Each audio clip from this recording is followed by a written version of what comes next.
advogado formado pela Universidade Federal de Pernambuco, ele foi deputado estadual pernambucano por 2 mandatos, entre 1999 e 2007, e presidiu a Assembleia Legislativa do Estado.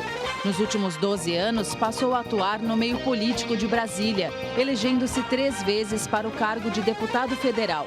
Na Câmara, ocupou as lideranças do PSDB e da oposição ao governo Dilma Rousseff e foi autor do Código Nacional de Ciência e Tecnologia. Já durante o governo de Michel Temer, esteve à frente do Ministério das Cidades até novembro de 2017.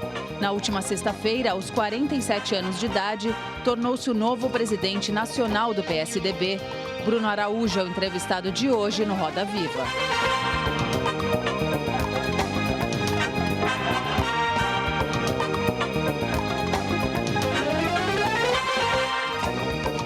Bem-vindos ao Roda Viva, o mais tradicional programa de entrevistas da TV brasileira. No centro da roda está o novo presidente nacional do PSDB, Bruno Araújo.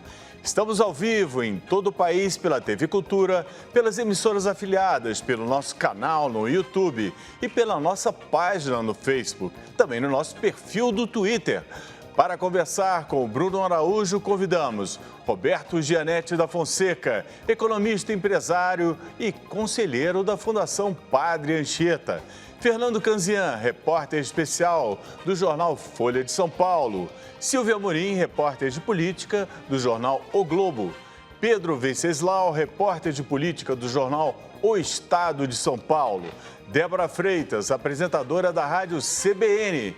José Álvaro Moisés, professor de Ciência Política da USP. E somos acompanhados e supervisionados com desenhos feitos em tempo real pelo nosso inimitável cartunista Paulo Caruso. Boa noite a todos, boa noite, deputado, muito bem-vindo, obrigado por aceitar o nosso convite. A minha primeira pergunta seria sobre o muro que o senhor disse que existia, vamos dizer, no antigo PSDB e vai ser derrubado no novo PSDB. O ex-governador e ex-presidente Geraldo Alckmin, acho que já desceu do muro e disse que o nosso presidente atrasa o país. Além disso, disse que ele é oportunista e desleal. O que o senhor acha dessa declaração? O senhor concorda? Boa noite, Lessa. Cumprimentar a todos, agradecer o convite. O PSDB pagou um preço ao longo do tempo, um passivo que foi se acumulando de hesitação em se posicionar, em tomar decisões.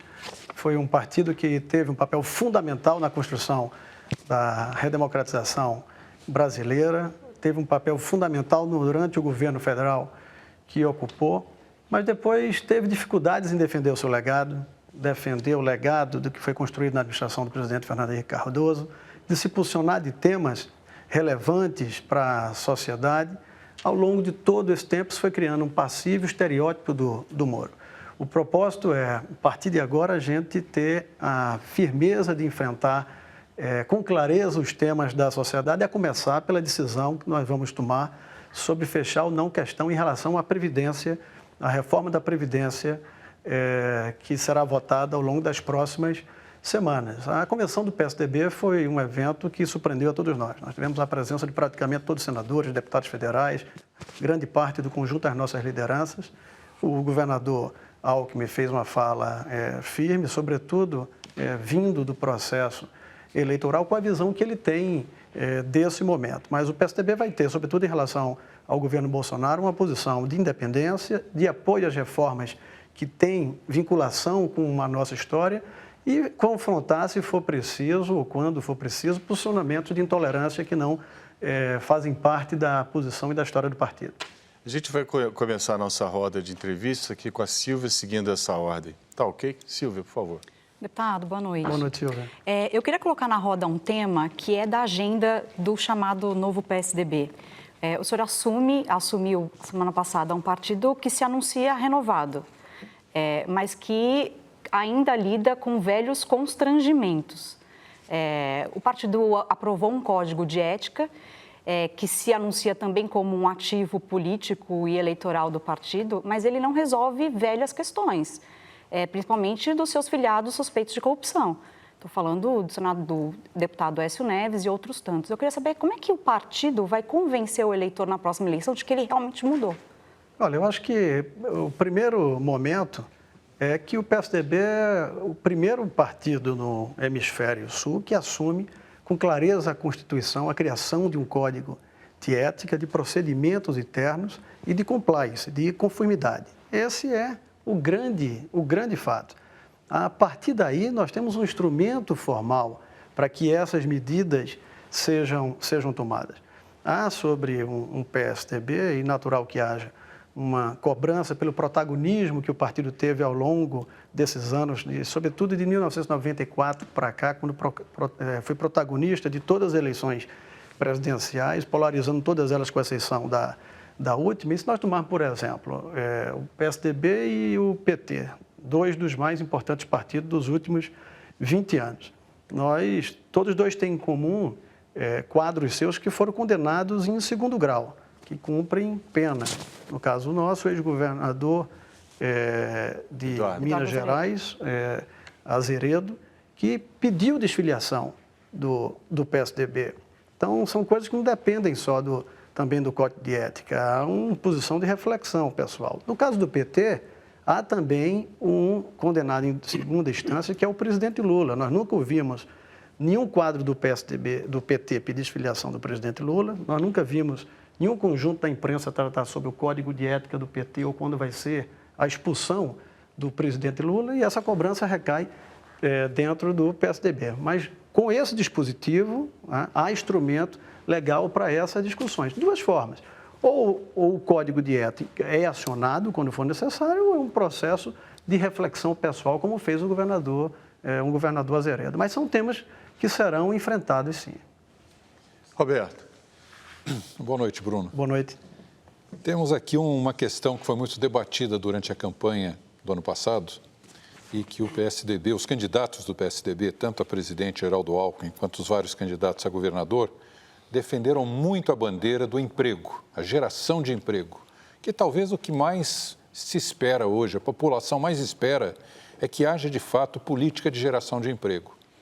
Nós estamos vendo até agora, quer dizer, estamos em junho, 6 meses já do governo Bolsonaro, e pouco foi feito a respeito do emprego. E os próprios governadores de estado estão preocupados com isso e estão talvez até tomando uma atitude mais proativa de procurar cada um as possíveis soluções da questão de emprego. Por acaso, na reunião do CODESUL, que teve agora dos governadores do Sudeste e do Sul, dos quais creio que 3 são do PSDB, Rio Grande do Sul, Mato Grosso do Sul e São Paulo, esse tema do emprego foi muito enfatizado. O PSDB vai encampar essa bandeira do emprego e lutar para que haja, de fato, uma política de emprego no Brasil? Janete, boa noite. Se nós pegarmos, por exemplo, o protagonismo do início do mandato, seja do presidente Fernando Henrique Cardoso ou do presidente Lula, no primeiro dia de mandato foi enviado ao Congresso Nacional pacotes com amplo processo de reforma. O governo Bolsonaro tem sido monotemático numa reforma relevantíssima, que é a reforma da Previdência, mas monotemático. Não há outra agenda posta de forma substancial. E nós só temos 5 meses de governo? Sim, nós só temos 5 meses de governo.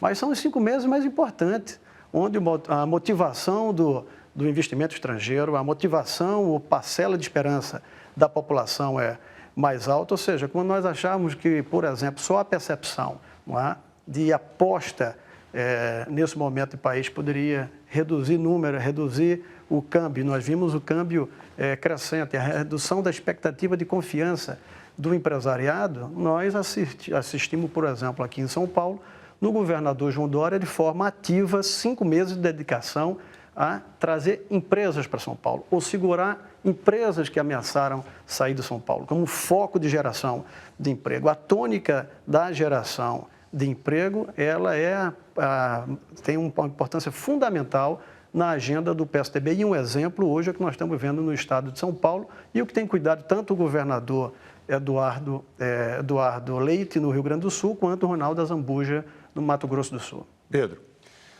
Retomando um pouco o tema que a Silvia levantou, há em curso hoje no PSDB um processo de expurgo de quadros históricos do partido, principalmente desafetos do governador João Dória.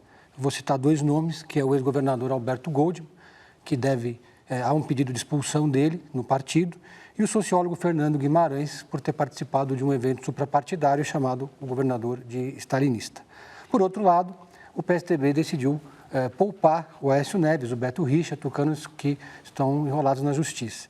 Por que essa mudança de tratamento? Expulsar os desafetos do João Dória, mas preservar os tucanos que tiveram problemas mais sérios. Não, Pedro, eu acho que a coisa não está posta. Não há nenhum procedimento hoje de expulsão nem de Alberto Goldman, pelo menos em Brasília, nem do tucano do Esquerdas para valer. Uma coisa é fato, o PSDB, como partido de centro, que respeita posições que têm um caráter extremamente liberal à economia, e fizemos isso desde 94, durante a primeira campanha presidencial nossa, com o então candidato Fernando Henrique Cardoso. Um partido que tem uma posição clara da mão do Estado para reduzir desigualdades sociais, nós temos posições comedidas, no que nos coloca num ambiente de centro. O PSDB não tem espaço para extremismo de esquerda, nem para extremismo de direita. Agora, não há nenhuma diferença de tratamento em processo, nem conheço na Executiva Nacional qualquer um desses pedidos que estejam em tramitação. Não há nem do Aécio, nem há do Alberto Goldman, nem há de um dos outros que você fez, eventualmente, referência. E o Código de Ética que foi construído, elaborado e aprovado, ele não é feito para atender A ou atingir B. Ele é, dentro de uma posição do Estado Democrático de Direito, feito para ser executado e respeitado para qualquer agente que esteja submetido a ele. Zé Álvaro. Boa noite, presidente. Boa noite, professor. A observação que eu queria fazer é que o senhor está sendo conduzido à presidência do PSDB num momento extremamente especial. Num certo afastamento da conjuntura imediata, eu diria, num momento em que os partidos estão em crise em escala mundial, mas particularmente no caso do Brasil. Quer dizer, parte da crise das instituições no Brasil, que afeta a legitimidade democrática, é a sensação de muita gente, de muitos eleitores, que os partidos não representam nada, são, digamos assim, tratam mais do interesse dos seus dirigentes, dos seus representantes, do que propriamente de questões da população. Então, eu diria que esse é um momento que se coloca para a possibilidade de uma recuperação da democracia representativa em face do avanço dos populismos em diferentes matizes, não só no Brasil, mas fora em escala internacional, de esquerda, de direita, que tem uma ênfase muito forte em desorganizar as instituições, desqualificá-las. Eu diria que há um desafio que o senhor vai enfrentar, que é, de um lado, como recuperar a confiança da população no PSDB. E, por outra parte, responder o fato de que o PSDB sofreu uma fragorosa derrota nas eleições de 2018. Num certo sentido, eu diria, o PSDB não foi capaz de responder estas questões permanentes e sofreu uma derrota. Quer dizer, não empunhou nem o antipetismo, que era, num certo sentido, a contraposição que se colocava naquele momento. Então, eu queria um pouco entender como o senhor imagina sair desse desafio. É um pouco desse diagnóstico. Há uma crise mundial entre os partidos, entre as organizações políticas e no Brasil de modo especial. Ao mesmo tempo que eu chego à presidência do PSDB e vim da formação dos quadros de base do partido, e a gente vê um ciclo completo de construção de quadros do partido, nós identificamos que há uma grande desassociação hoje com uma sociedade que dialoga de forma horizontal através das redes sociais e não sente quase nenhuma, ou não vê quase nenhuma necessidade de partidos como relação da interlocução dela com os objetivos que ela quer para a sociedade. Ora, ninguém vai achar, por exemplo, que o PSL, que é um partido que tinha pouca importância política até um ano atrás, que o presidente Bolsonaro não seja maior. O presidente Bolsonaro é maior do que o PSL. O ex-presidente Lula é maior do que o PT. O PSDB, com todos os quadros que tem, mesmo o presidente Fernando Henrique Cardoso, nunca foi maior do que o PSDB. Os quadros que nós temos, a questão que está sempre colocada sobre o PSDB não tem dono, mas o PSDB tem líder. O PSDB teve um momento que foi liderado por Fernando Henrique Cardoso. depois foi liderado em outro momento por Zé Serra, por Geraldo Alckmin, em algum outro momento por Aécio Neves. Hoje é liderado pelo governador João Dória, não pela posição só natural de que todo governador de São Paulo é um presidenciável, mas sobretudo pelo seu estilo. Eu conheci o padrão, por exemplo, muitos aqui conheceram, de intensidade de Eduardo Campos. O governador João Dória eu conheci alguém que tem um grau de intensidade ainda mais firme.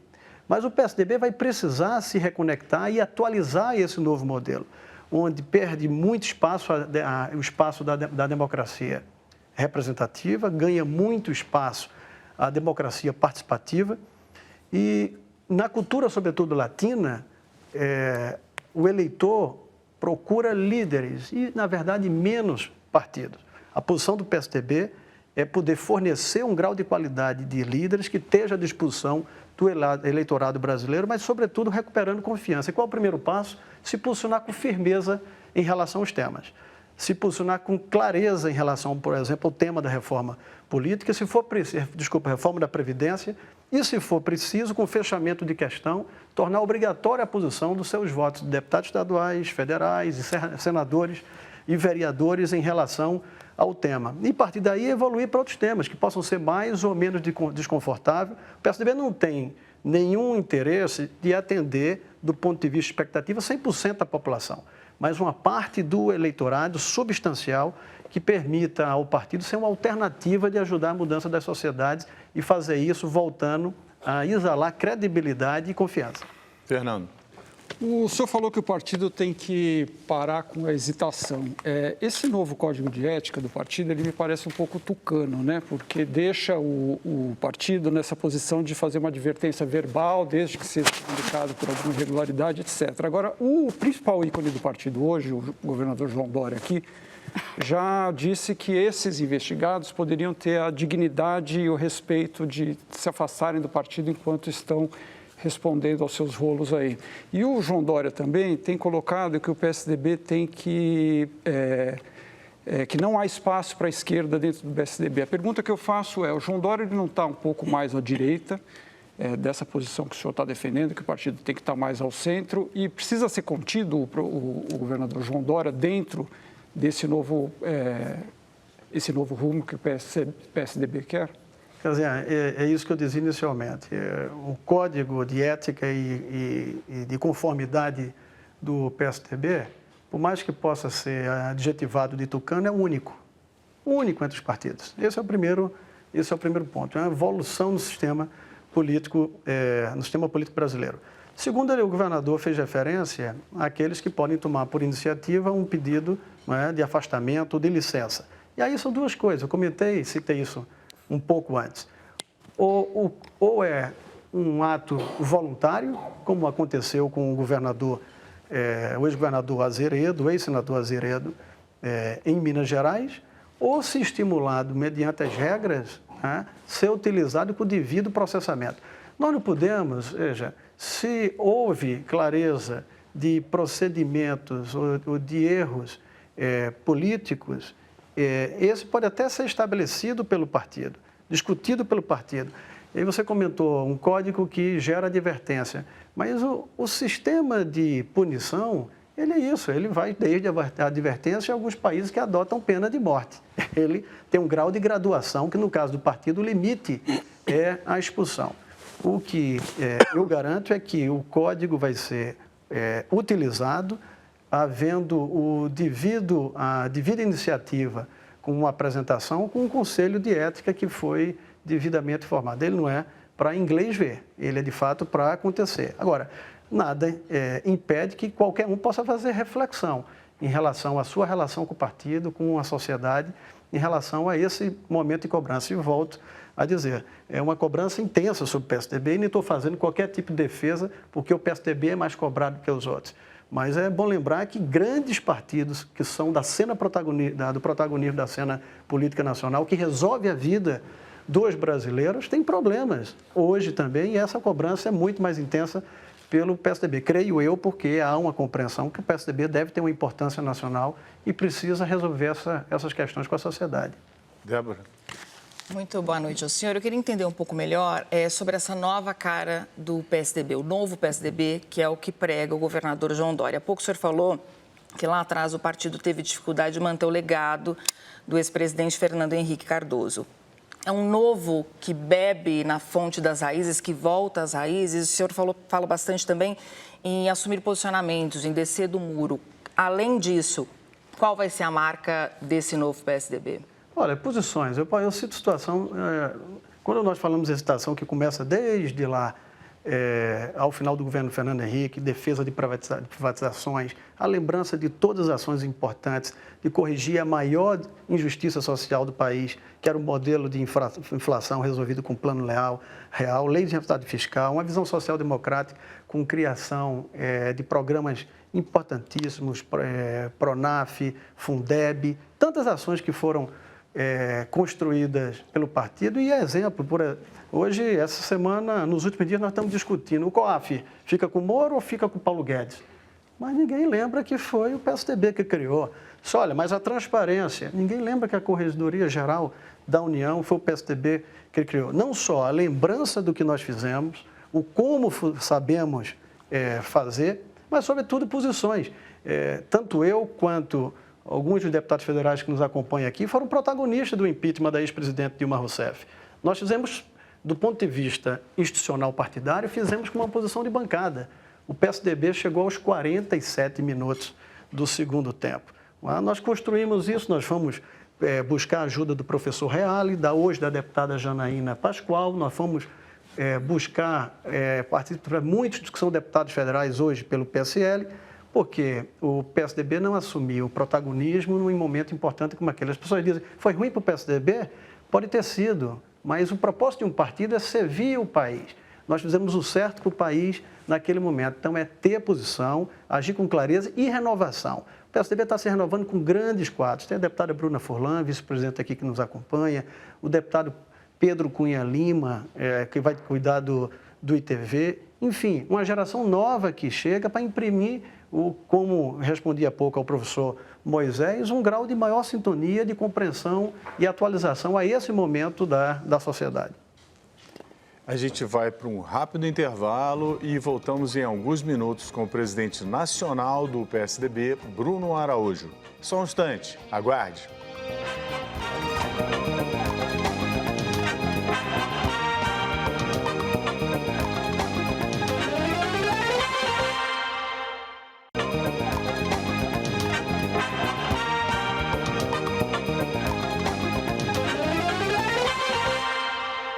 Estamos de volta ao vivo com o novo presidente nacional do PSDB, Bruno Araújo. Vamos começar passando a palavra para Débora Freitas, que foi a última a perguntar e agora será a primeira no segundo bloco. Eu queria pegar um gancho até na pergunta do professor José Álvaro Moisés sobre a crise da política representativa. O PSDB defende uma reforma política, se defende em que moldes? E eu gostaria de saber se o parlamentarismo pode chegar essa ideia do parlamentarismo pode chegar a um consenso no partido, porque já há tucanos que defendem essa ideia. Sim, Débora. Primeiro, a base de formação de constituição do PSDB é um partido parlamentarista. Eu, pessoalmente, durante muito tempo, tive sempre alma presidencialista. Talvez um pouco da cultura nossa, professor Moisés, de um país com cultura colonial, monárquica, imperial, de presidencialismo forte, mas se nós pensarmos, desde 1930, só 4 presidentes eleitos democraticamente concluíram o seu mandato. Dutra, Juscelino, Fernando Henrique, Lula. Vale uma reflexão sobre se, como sistema de governo, o parlamentarismo não dá mais estabilidade ao país, deixando a urna aberta ao longo de 4 anos. E a maioria do partido é pelo voto distrital misto. Eu diria que esse tema vindo à discussão nacional, o PSDB deve consolidar sua posição pelo voto distrital misto como uma alternativa a diminuir essa crise de representação, tornar mais próximo parte dos parlamentares vinculados a uma circunscrição, uma satisfação mais próxima da base e com posição parlamentarista. Não estou dizendo que a agenda do parlamentarismo entre agora. Acho que há temas após a reforma da Previdência, como reforma tributária para ser tratado. Eu participei no Congresso Nacional durante 3 ou 4 votações de reforma política, é um dos temas mais difíceis de ser tratado, por quê? São 513 deputados na Câmara dos Deputados, cada um tem a sua reforma política. E tirar uma reforma média a partir daí não é missão fácil. Talvez, se nós tivéssemos um sistema, Débora, tão fragmentado, com 34 partidos, nós tivéssemos 6, 7 partidos fortalecidos, fosse mais fácil conseguir um entendimento a partir das executivas do partido e dos partidos e construir um entendimento. Mas é um tema de grande desafio. Fernando. O sociólogo Fernando Guimarães, que o Pedro Venceslau até citou aí, que está sofrendo esse processo dentro do partido, chegou a dizer que o governador João Dória trata o PSDB como se fosse uma empresa dele. A pergunta que eu faço é o seguinte, e o João Dória já disse também que não há espaço, como eu havia perguntado, para a esquerda dentro do PSDB, o senhor acabou de dizer que o partido tem que procurar o centro, etc. A pergunta que eu faço vai dar trabalho conter o ânimo do João Dória indo para a direita? Entre o primeiro e o segundo turno ele teve com o Bolsonaro, por exemplo, e ele tem aí volições de ser candidato à presidência da República daqui a 4 anos. Como é que vai ser essa relação do partido com o governador? Eu acho que tem, primeiro, alguém hoje que é a principal liderança do partido. E como a principal liderança, ele tem a clareza de pegar no pulso e qual é o pensamento médio do partido. Com certeza, o que não cabe na formação do PSDB, Casinha, são posições extremas, nem a esquerda, nem a direita. O próprio governador, nós já conversamos sobre o tema. Quando ele faz referência que não cabe posições à esquerda, ele se refere à extrema, ou à extrema esquerda ou à extrema direita. Extrema esquerda tem partidos com posições ideológicas mais claras do que o PSDB. A extrema direita tem outros partidos que optam por essa opção ideológica. Não é o caso do PSDB. Cabe no PSDB moderação, respeito à tolerância. O PSDB tem uma visão liberal na economia, compreensão da importância da mão do Estado para a redução das desigualdades sociais e desigualdades regionais. E o PSDB respeita as questões de costumes. Partido não constrói costumes. Quem constrói costumes é a sociedade. A sociedade constrói costumes e partidos, e não o contrário. Então, eu não tenho dúvida que o partido vai convergir para essa mesma posição. Agora, extremos não cabe dentro do PSDB. Presidente, agora o Gianetti pediu a palavra, depois o Zé Álvaro. Bruno, uma questão agora muito importante para você, até como um político pernambucano, que se criou no estado de Pernambuco como deputado federal e que exerce hoje um importante papel na política nacional. Desde talvez 2 ou 3 últimas eleições, nós estamos assistindo uma cisão do Brasil. Você tem um Brasil sul-sudeste de tendência liberal e, diria, social-democrata, vários governadores tucanos, ou de outros partidos também, e o Nordeste predominantemente de partidos socialistas ou petistas. No caso dos principais estados, inclusive o seu estado de Pernambuco com o PSB e Ceará com o PT, etc. Isso é um problema, assim, a gente assistir um Brasil dividido em 2 blocos antagonistas. E a questão do Nordeste é muito grave também a presença de alguns mecanismos que são importantes do ponto de vista social, mas que acabam se tornando objeto de manipulação política, que é, por exemplo, a aposentadoria rural e o Bolsa Família, que representam 70% da renda, 70% dos municípios têm como principal renda da população, aposentadoria rural e Bolsa Família. Como é que fica a questão de mudar esse quadro de predominância dos partidos de esquerda no Nordeste? Existe essa possibilidade? Eu acho que primeiro passa por comunicação, Gianetti. Se nós pegarmos aqui, nós temos um dos mais importantes professores de ciência política do país, o professor Moisés. Eu acho que, se nós pensarmos um pouco em neurolinguística, em comunicação, nós vamos ver que o governador José Serra, por exemplo, o governador Geraldo Alckmin, sempre falaram para São Paulo e tiveram grande dificuldade de falar para parte do país, sobretudo o Norte, Nordeste. Perfeito. E nós vimos ao contrário, nós vimos que o ex-presidente Lula teve uma grande facilidade de falar para o Norte e Nordeste e grande dificuldade de falar para São Paulo. Nós precisamos encontrar, primeiro, a comunicação, como o PSDB, encontrar com clareza a comunicação com o Norte e Nordeste. E aí vem o nosso lado social-democrata, vem o lado da compreensão onde a participação do Estado é fundamental. Não só se comunicar, mas o primeiro grande programa social que o PSDB fez e que o Nordeste teve foi do PSDB.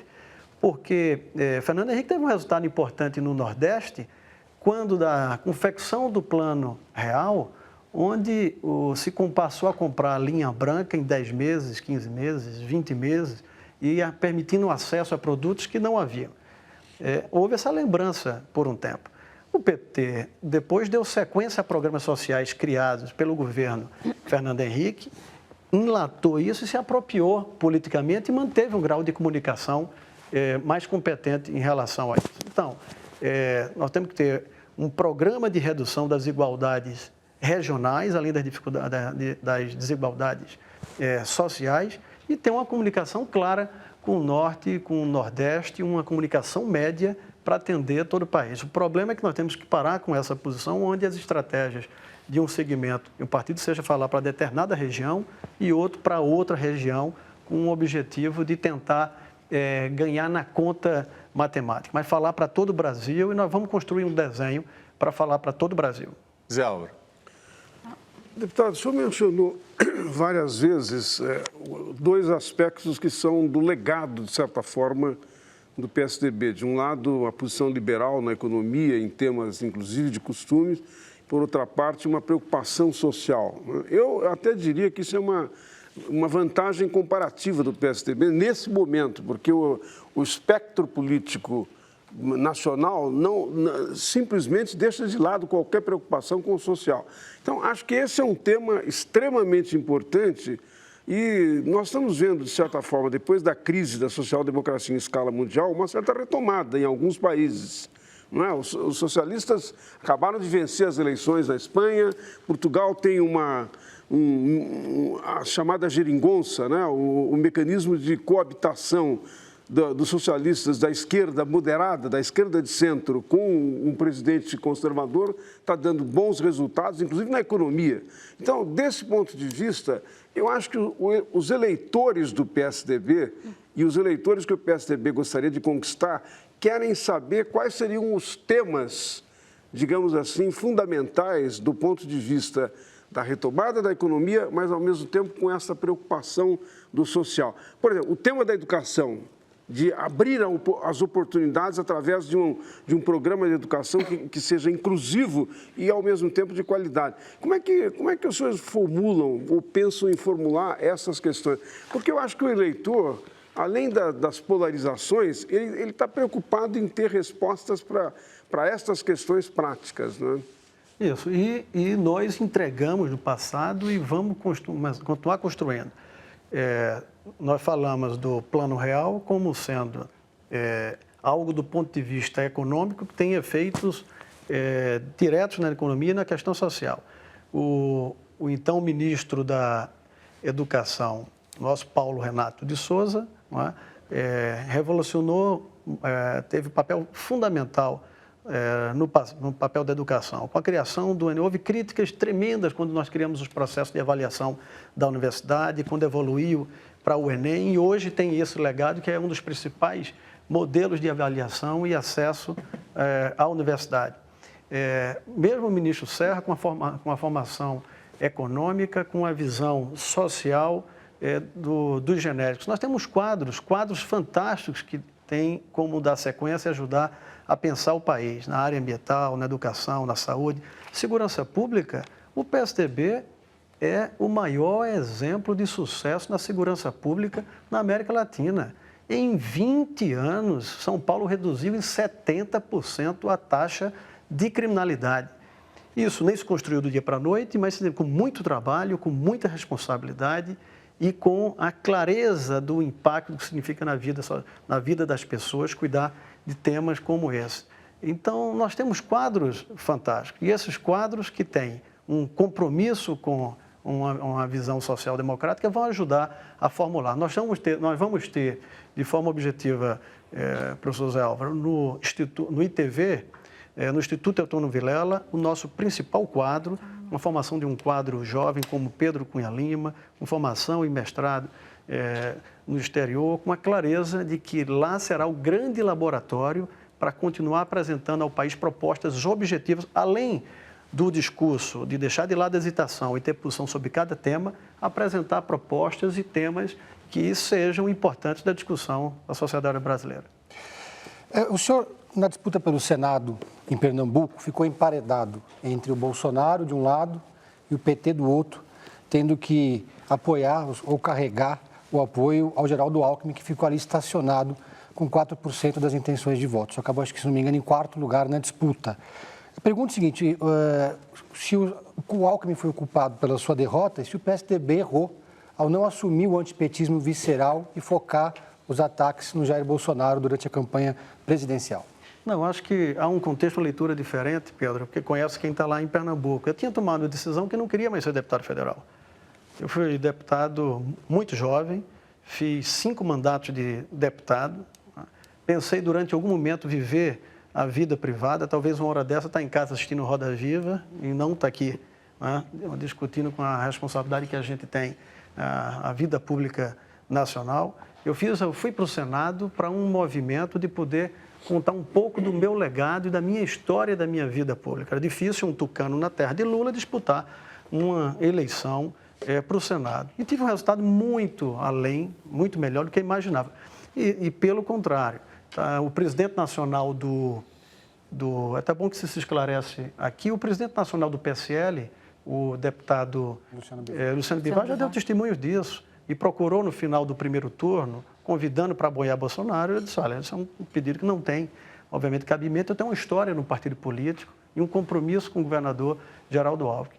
O que aconteceu, pelo contrário, foi que com a identificação do parte do eleitorado mais ligado a Bolsonaro no final da eleição, identificando eu como um protagonista do impeachment da presidente Dilma Rousseff, terminei recebendo uma votação muito substancial daquele segmento, vencendo a eleição em grande parte da classe média de Pernambuco. Mas, obviamente, questões sociais, todos sabem que, do ponto de vista estatístico, a classe média em estados como Pernambuco tem um percentual menor do que os dados econômicos que foram aqui apresentados pelo Janete. Deputado, continuando nessa questão do PSDB e a sua inserção no Nordeste, porque isso é um tabu meio dentro do partido, né? Cada eleição você sempre tem a promessa de que vamos melhorar o nosso desempenho e nunca se chega ao lugar almejado.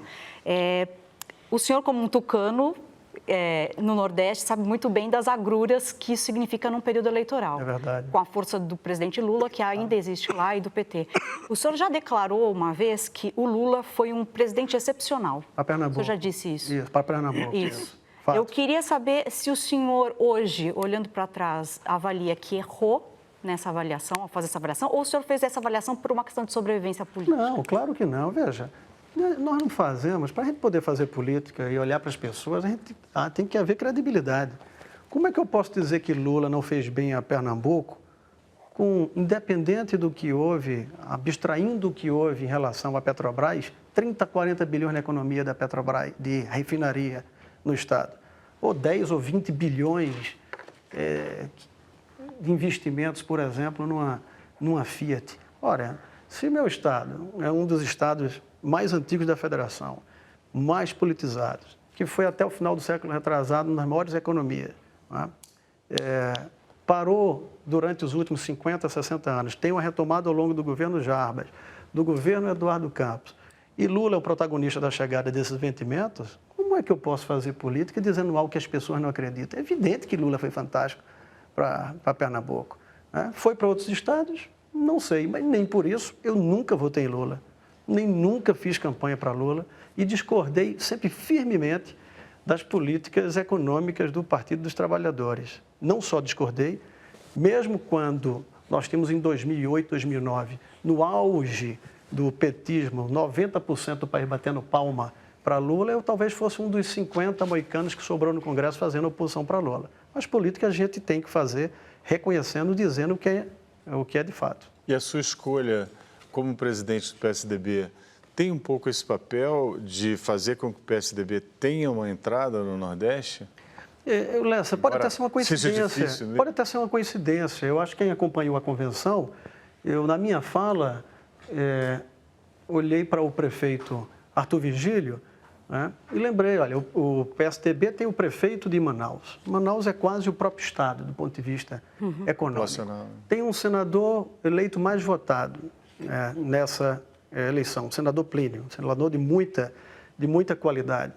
Mas quando fala em tucano vindo de São Paulo no Amazonas, há um verdadeiro calafrio. Nós vamos desmistificar isso, porque nós vamos, com a ajuda das lideranças locais, dar o caráter de absoluta nacionalidade e regionalidade dos problemas.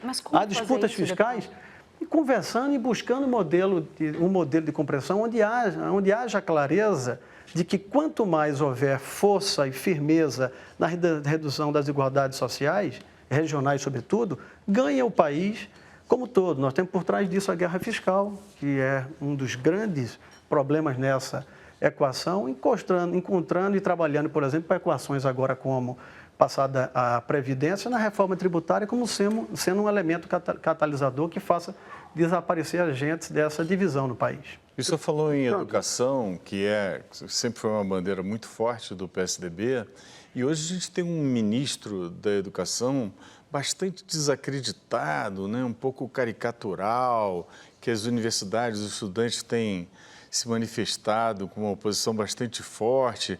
Seria a hora do PSDB, que desceu do muro, tomar uma posição também em relação a isso? Sim, aí eu lhe peço licença para dizer que faltou responder ao professor Moisés sobre isso. Isso é política social. O PSDB quer priorizar uma pauta fundamental, que é a reforma do ensino médio, que foi iniciada pelo ministro Mendonça Filho e ficou esquecida. Quer dizer, ao invés de querer deixar de virar Jim Kelly, se transformar em Jim Kelly, é mais importante cuidar da pauta de construção, da reformulação, reestruturação do ensino médio. Foi uma medida provisória transformada em lei, pode ser uma revolução no ensino e botar isso em prática ficou absolutamente parado. Esse é um dos temas. Que termina no final do ano. E o Fundeb que termina agora no final do ano. Pelo amor de Deus, tem que ser. Então, o Fundeb termina no final do ano. A efetivação, instalação e concretização, execução da reforma do ensino médio. E discutir com clareza algo que se botou embaixo do tapete. O governo do PT, que nós falamos aqui, que ocupou esse tempo todo um espaço no Nordeste, omitia um dado escandaloso do ponto de vista social. Ainda são 6 milhões de analfabetos no Nordeste. Nós estamos falando de 6 milhões de brasileiros no Nordeste que não leem, que não escrevem. E aí sim, olhar para proposições como essa que surte, sim, resultado efetivo na vida das pessoas. Queria voltar depois a uma... Fernando. Fernando. Deputado, falando em hesitação, queria saber do senhor se há alguma autocrítica do PSDB em relação a 3 pontos. Primeiro, contestação da eleição da Dilma em 2014, que o PSDB contestou abertamente o resultado. Número 2, as pautas bombas que o PSDB apoiou, que levaram depois ao impeachment da presidente Dilma. E, por último, a questão de o PSDB ter ficado em cima do muro na questão da Previdência, na votação que poderia ter sido feita no governo Temer. Esses 3 pontos. Bom, primeiro em relação à Previdência. Eu acho que o que vale da Previdência é o que era do nosso governo. Nós a fizemos, faltou um voto, aquela posição histórica do que o deputado Candido votou errado, como faltou o voto do atual presidente da República, Jair Bolsonaro, para ter garantido aquela mudança 20 anos atrás.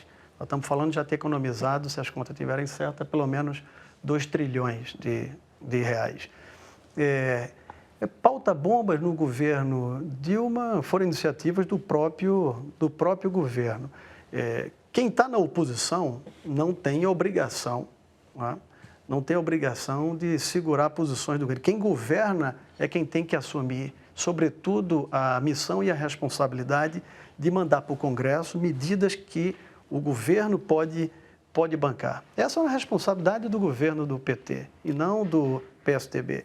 Em relação à questão da discussão da legitimidade, ou se houve algo ou não em relação logo após a eleição, quando houve a contestação do PSDB, ela tem duas posições.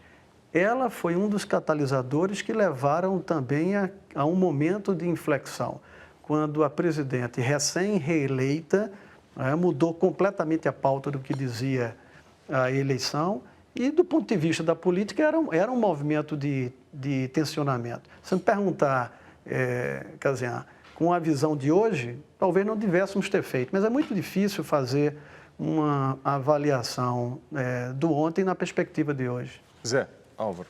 Deputado, o senhor mencionou, tanto quando falava sobre o afastamento dos dois extremos, mas também respondendo uma pergunta do Pedro, de certa forma sugerindo que vai haver uma convivência com diferentes no partido, né?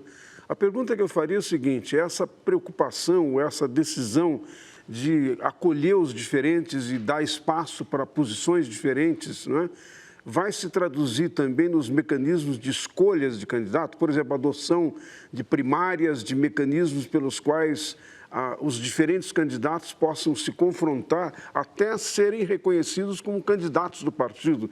Há exemplo, por exemplo, do que ocorre na democracia americana e em alguns países europeus, né? Eu prefiro que o nosso próximo candidato a presidente da República seja escolhido dentro do processo de primárias. Eu acho extremamente salutar. Isso fortalece o partido. A mobilização é algo fantástico, Casian. Nós vimos, com todo o dito desgaste do PSDB, eu assisti convenções do PSDB pelo Brasil afora.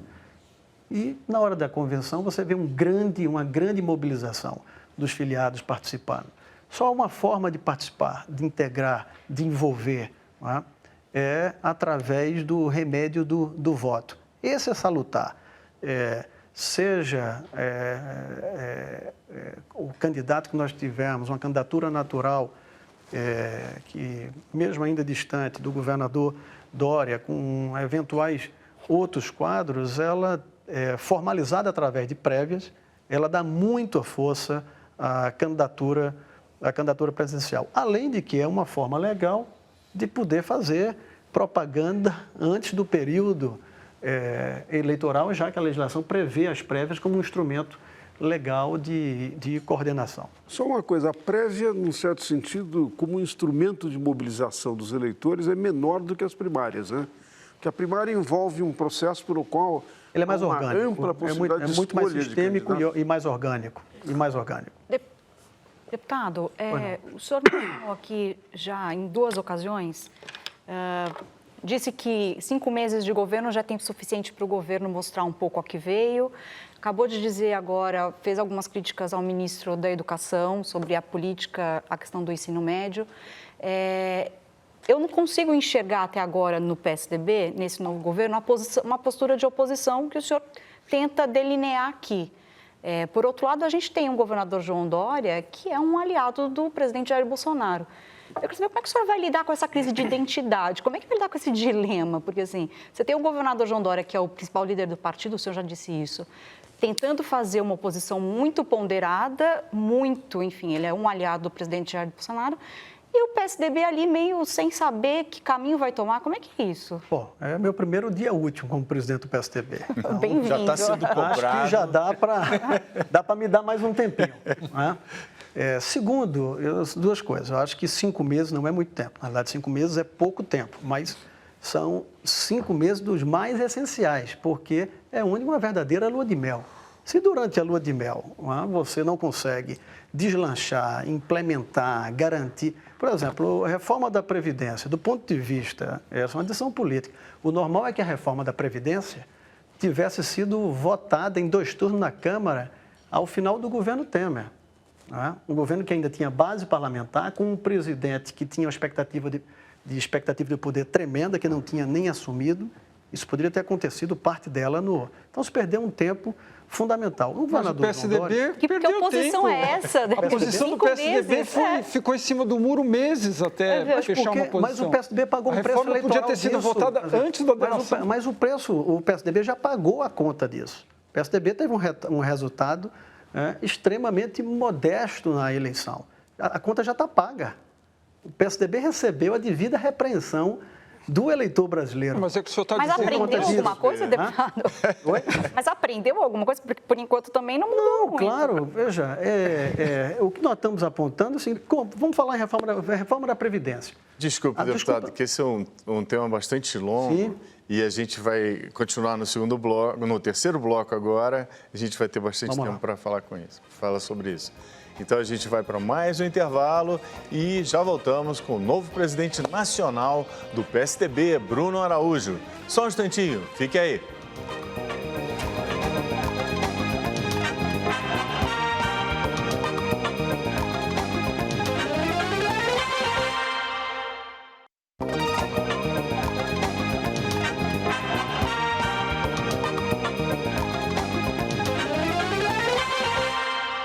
Estamos de volta ao vivo para o terceiro bloco da entrevista com o novo presidente nacional do PSDB, Bruno Araújo. Deputado, antes da gente retomar a questão da Previdência, sobre educação, eu ia voltar ao assunto. Eu perguntei ao senhor sobre esse ministro que a gente tem e as ruas, né, que os estudantes, professores saíram às ruas para reclamar dos cortes para as universidades. O PSDB vai ouvir a voz das ruas, vai se posicionar em relação a isso ou não? Eu acho que primeiro é ter clareza, se de fato houve contingenciamento, se tecnicamente nós estamos falando de contingenciamento. Eu, por exemplo, assumi um ministério no mês de maio e o contingenciamento fazia com que as operações de metrô não funcionassem a partir do final de julho. Pararia. Obviamente, houve uma recuperação da arrecadação. No final de julho, nós tivemos parte descontingenciada e conseguimos tocar a operação até o final do ano. O que precisa ter clareza, e aí o país, esse é o papel da imprensa e do Congresso, entender se foi uma decisão política de atender, por revanchismo, universidades que têm um caráter mais progressista ou se a questão é de fato fiscal. Esse é o papel que é do Congresso Nacional e da imprensa. Essa é a pergunta. Houve uma decisão política ou houve uma decisão fiscal? Isso não é só o PSDB, é a imprensa, Congresso Nacional e a sociedade tem que entender o que houve. Se há um contingenciamento, porque os fatos são superlativos, maiores do que a vontade do governo, aí não há milagre a fazer. Mas foi um gesto de retaliação, esse obviamente, será repelido pelo PSDB e seguramente por toda a sociedade. O que o senhor acha? Foi retaliação ou foi fiscal? Até aqui nós não temos motivos ou argumentos ou tempo suficiente para entender que não tenha sido contingenciamento. Mas mais um tempo vai ficar claro. Ministro, o senhor... Um debate que é muito antigo no PSDB é a dificuldade do partido em renovar os seus quadros. Dos candidatos a presidente do PSDB, todos foram do Sudeste. 3 foram de São Paulo, Fernando Henrique, Serra e Alckmin. Depois nós teve o Covas aqui de São Paulo e agora o Aécio de Minas Gerais. E já está sendo construída praticamente dentro do partido a candidatura do Dória para presidente em 2022. Aparentemente, essa vai ser uma missão sua, construir a candidatura dele. Por que não arriscar uma candidatura do Nordeste? Olha, que bom primeiro que o presidente do PSDB volta a ser do Nordeste. Acho que já é um primeiro passo, de fazer dialogar com todas as regiões. Não é? Acho que candidato não é escolhido do acaso. Há sempre algo que protagoniza isso. Né? Então, nós vamos ter um processo, está longe o processo eleitoral, nós estamos focados para a eleição municipal, devolver um grau de confiança ao eleitor em relação ao PSDB, vamos priorizar os municípios onde a difusão de televisão para propaganda eleitoral gratuita, municípios geralmente que são do porte de mais de 100 mil habitantes. Estamos construindo um desenho, uma estratégia para isso. E nós falamos em candidatura e natural, mas assim, é bom sempre lembrar do conjunto. O PSDB é um partido que está vivo pela qualidade de seus quadros, nomes importantíssimos, não é? Que participaram e são protagonistas da história e continuam ajudando o partido. O senador Anastasia, o senador Tasso Gereissati, tantos quadros que se ajuntam com quadros novos, como eu citei há pouco, do governador. Quem assistiu o governador Eduardo Leite discursar na nossa convenção, é um quadro que orgulha a qualquer grande democracia. Ele é um presidenciável, o Leite? Ele é um presidenciável. Eduardo Leite é um presidenciável, Anastasia é um presidenciável, Tasso é um presidenciável. Não é? Agora, o partido tem diversos quadros e importância nisso. Obviamente, natural. Aquilo que eu disse há pouco, é natural que o governador de São Paulo, todos eles são naturalmente um presidenciável.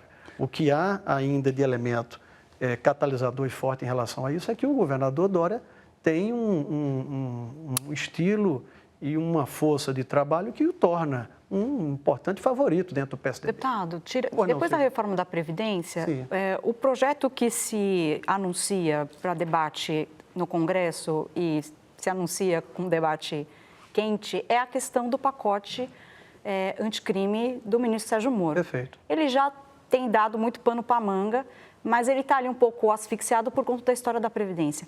Já que o senhor disse que o novo PSDB é um partido que não tem muro, qual é a posição do PSDB em relação ao pacote? Primeiro, deixa eu colocar o seguinte, a posição do PSDB não é a posição minha. Então, por exemplo, Previdência.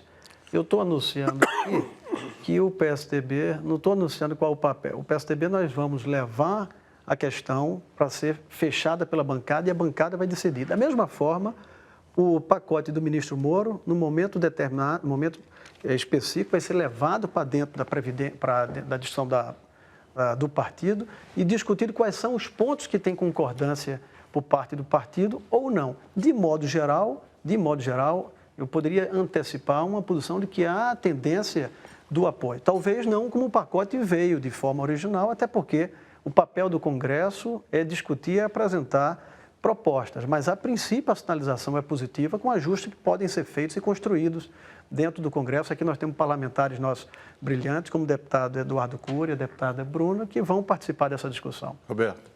Bruno, queria fazer uma pergunta voltando à questão da mudança da liderança do PSDB. Aliás, fato que eu considero muito importante, porque nem todos os partidos conseguem fazer aquilo que o PSDB está fazendo, que é mudar de liderança, mudar de geração.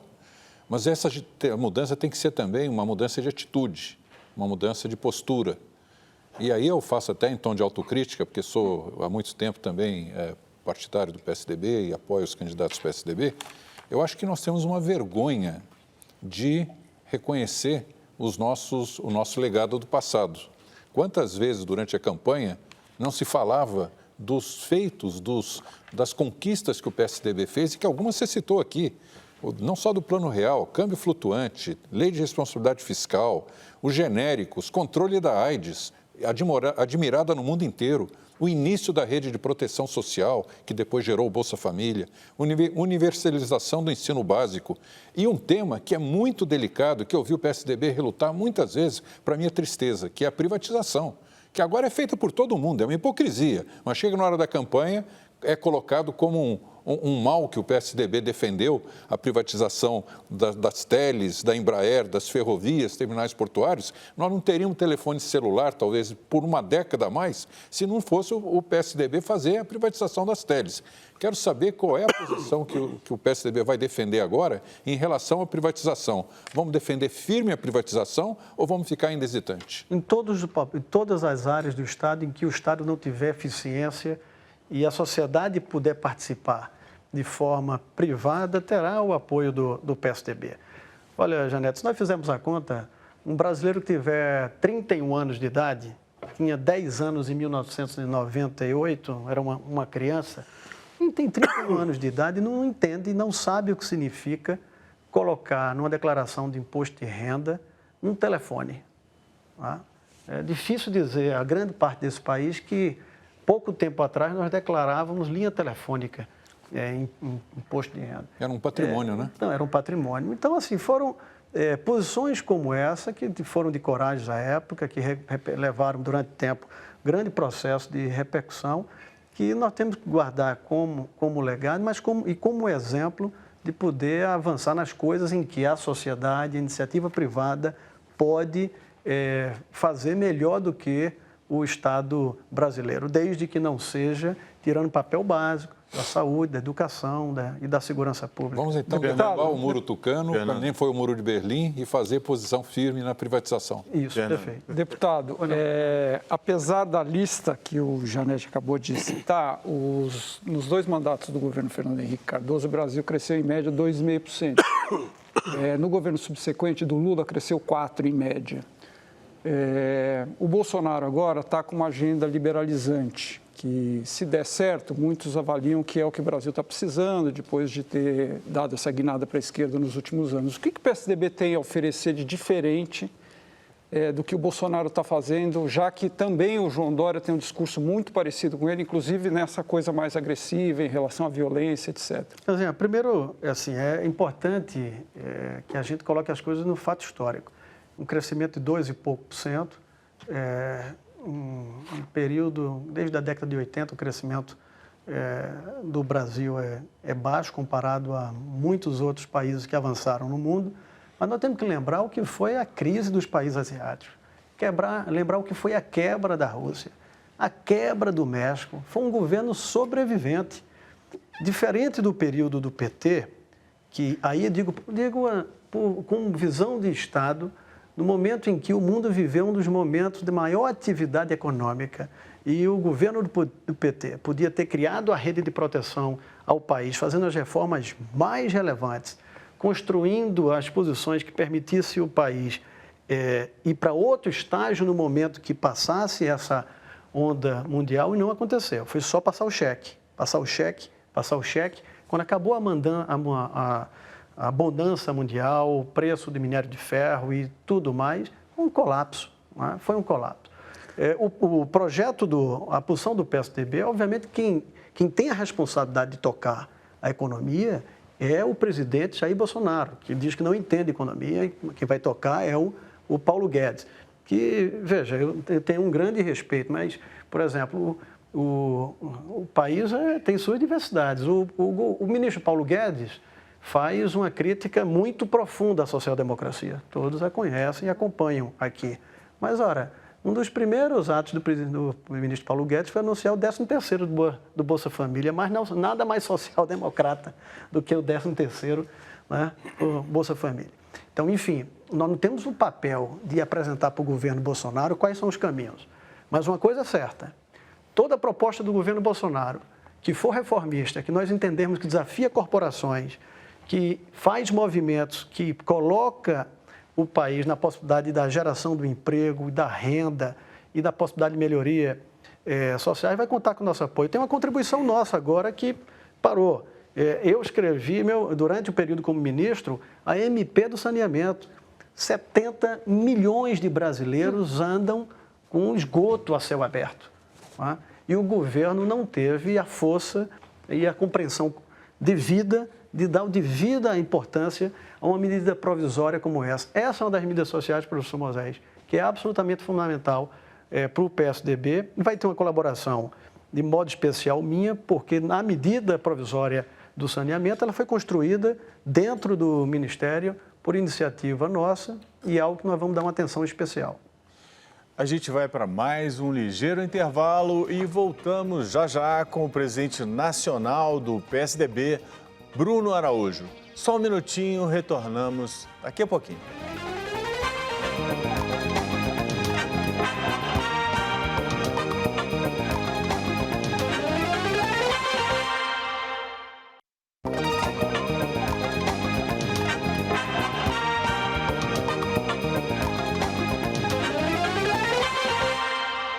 Estamos de volta ao vivo para o quarto e último bloco da entrevista com o novo presidente nacional do PSDB, Bruno Araújo. A gente vai começar com a pergunta da Débora, que ela tentou falar no outro bloco e não conseguiu. Deputado, com relação ao pacto firmado entre os poderes, a reunião entre o presidente da Câmara, Rodrigo Maia, o ministro Dias Toffoli e o presidente Jair Bolsonaro, como é que o partido recebeu essa questão e queria saber se houver riscos num eventual acordo, num pacto desse tipo? Eu acho que todo acordo republicano feito, né, à luz, né, do sol, com clareza e transparência, é bem-vindo. Obviamente, você acorda só até os limites. Eu vi crítica, por exemplo, o judiciário não poderia participar de acordo porque vai ser o objeto de discutir a constitucionalidade da reforma da Previdência. Isso não parece razoável. Claro que as instituições da República podem participar de um pacto. Um pacto é uma diretriz geral. Eu vejo com bons olhos. E o PSDB está contribuindo direto na reforma da Previdência, como o PSDB escreveu a reforma da Previdência. Foi escrita por um deputado licenciado do PSDB, um parlamentar, ex-parlamentar brilhante, Rogério Marinho. Está colaborando como? Relatando a reforma da Previdência. O PSDB é o principal protagonista da reforma da Previdência que está em discussão hoje no país, com muitos dos nossos quadros que foram para o governo, que estão no governo Bolsonaro, não por indicação do partido, mas porque o PSDB é um formador de quadro e qualidades. O Zé Álvaro. Deputado, eu tenho uma outra pergunta para fazer, mas eu acho que a questão da Débora é extremamente importante. O pacto, esta ideia de que instituições republicanas fazem um pacto, num certo sentido, é uma coisa que está à margem da Constituição. O pacto que deve ser feito e o funcionamento é o que está na Constituição, é o funcionamento das instituições. Então, eu não sei se isso não é uma maneira que o governo que está buscando protagonismo não encontrou para, num certo sentido, emparedar outras instituições, quer dizer, num certo sentido, sugerir razão pela qual se critica o funcionamento do Supremo e também do Legislativo. De maneira que eu veria isso com um extremo cuidado. Agora, nós estávamos conversando aqui no intervalo, uma coisa que, evidentemente, os telespectadores não puderam saber, porque era uma troca de ideias nossa, não é? O tema do desemprego é um tema extremamente importante e ele está associado com uma outra questão estrutural que todos nós sabemos que é muito grave, aumentou a desigualdade.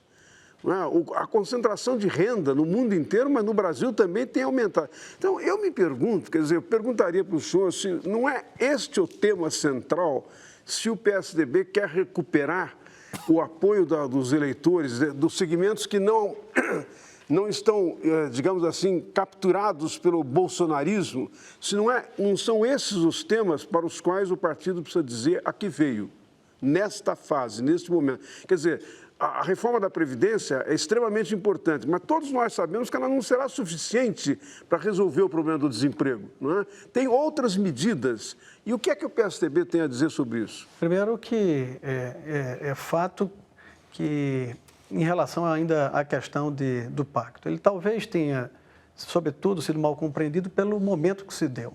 Havia semanas antes, pelo que eu entendi, esse ato protocolar marcado e coincidiu deles ficar exatamente logo após as manifestações. Então, talvez o momento dele tenha levado a uma compreensão difusa. Agora, o tema da geração de emprego, ele é o mais importante e esse é o maior cuidado que nós temos tido com a atuação específica dos nossos 3 governadores. Está como exemplo o governador de São Paulo, João Dória, que tem focado essencialmente para isso, lutando pelo que houve em relação à possibilidade de montadoras saírem de São Paulo, abrindo um escritório, comissão comercial em Singapura, em Xangai, para investimentos asiáticos, anunciando já a abertura de escritório em Singapura com investimentos, recebendo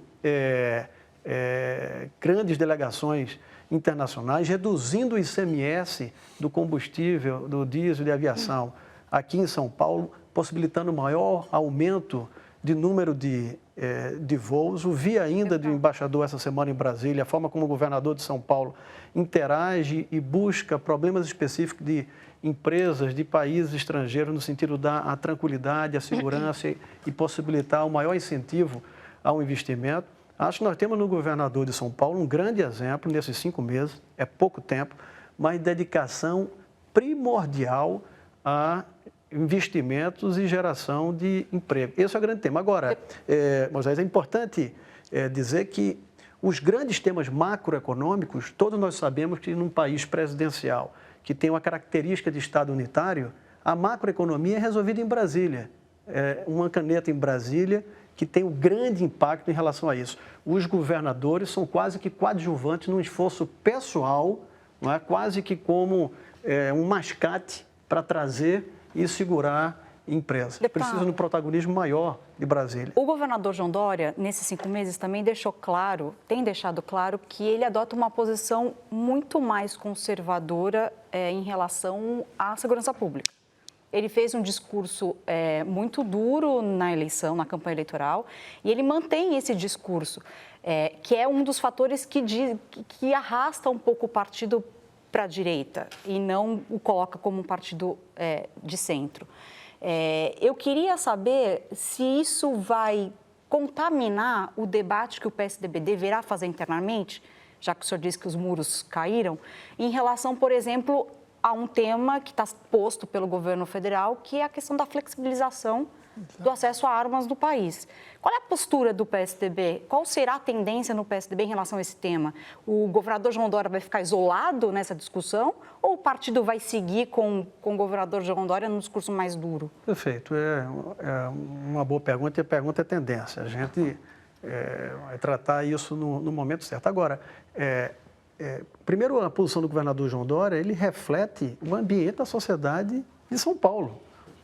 A sociedade em São Paulo parte legitimou o governador sobre esse prisma, num discurso duro da educação, da segurança pública, e tem tido um importante apoio e os indícios que uma parte substancial do apoio à administração é pelo endurecimento na questão da segurança. Agora, esse tema por si só, uma posição mais conservadora, mais dura no campo da segurança, não é suficiente para levar o partido à direita, porque um das dezenas de temas relevantes de um dos nossos estados que governamos e um governador. Isso não é suficiente para levar o partido isso porque o presidente Fernando Henrique, o próprio ex-governador Geraldo Alckmin já condenaram esse... Por isso, não precisamos... Aí é a democracia interna, nós podemos ter absoluta discordância. Mas esse episódio não é episódio que vai caracterizar, levar o partido para a direita, em hipótese alguma. Ministro, a gente tem acompanhado 2 movimentos nas ruas.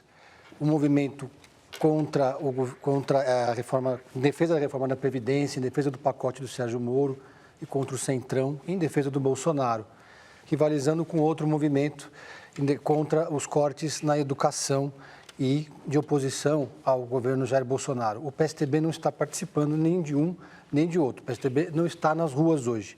Isso não é mais um momento de hesitação do partido? Era quarentena. É quarentena tucana. Acho que...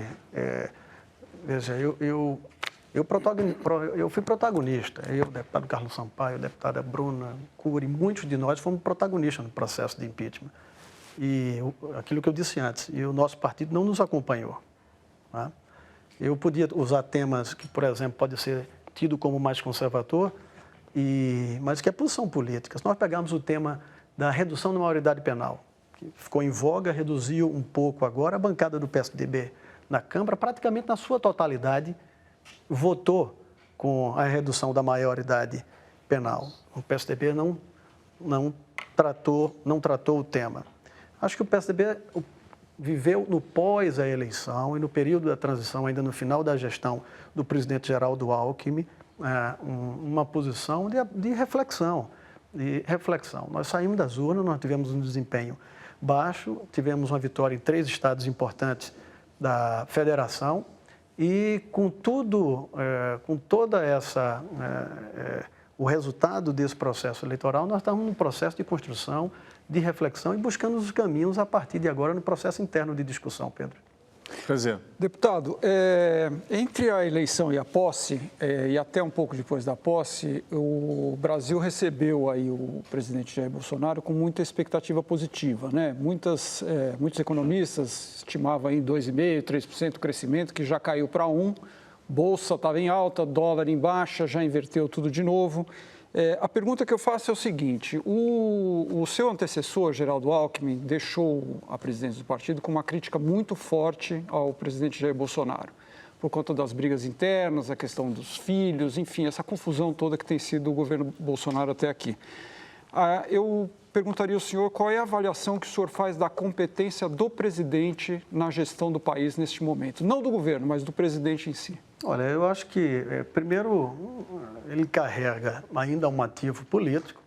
Eu Eu sempre achei que a eleição do ano passado seria um antídoto, o melhor antídoto à democracia para reduzir as tensões sociais e institucionais que o país vivia. O resultado é menor do que eu imaginava, porque nitidamente o presidente Bolsonaro não é dos mais afeitos, não é, à construção do diálogo institucional. Esse episódio que nós tratamos aí do pacto, ele tem muito mais uma simbologia da construção de uma foto, de uma participação diretriz, do que o exercício verdadeiro do diálogo. Queiram ou não queiram, gostem ou não gostem, no instrumento que nós escolhemos da democracia, a representação do Congresso é o mais legítimo para dialogar os interesses da sociedade, por mais que nós saibamos das dificuldades que há hoje da representação, da democracia representativa. Então, acho que o maior passivo é a dificuldade do diálogo. O maior passivo é a dificuldade de construção e de respeitar e ter tolerância às diferenças. Isso é algo Rodrigo que Maia, precisa aliás, ser diz construído. hoje que não existe pacto, né? Ele deu uma entrevista grande hoje no Globo, diz que é fake news, inclusive. Bom. Diz que é zero verdade, não é fake news, é zero verdade. Então, principalmente a questão da tolerância. Eu acho que a tolerância é fundamental para a construção de caminhos. O diálogo com o Congresso.